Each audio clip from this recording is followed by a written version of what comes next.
परमात्मने नमः।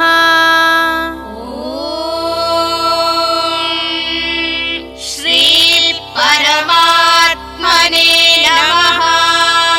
श्रीमद्भगवद्गीता श्रीमद्भगवद्गीता अथ दशमोऽध्यायः। अथ दशमोऽध्यायः।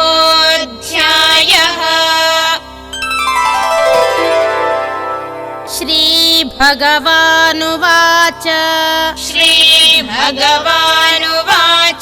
बृहत्साम तथा साम्नां बृहत्साम तथा साम्नां गायत्री छन्दसामहं गायत्री छन्दसामहं मासानां मार्गशीर्षोऽहं मासानां मार्गशीर्षोऽहम् ऋतूनां कुसुमाकरः ऋतूनां कुसुमाकरः ॐ तत्सदिति ॐ तत्सदिति श्रीमद्भगवद्गीतासु श्रीमद्भगवद्गीतासु उपनिषत्सु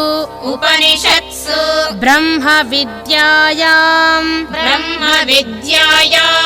योगशास्त्रे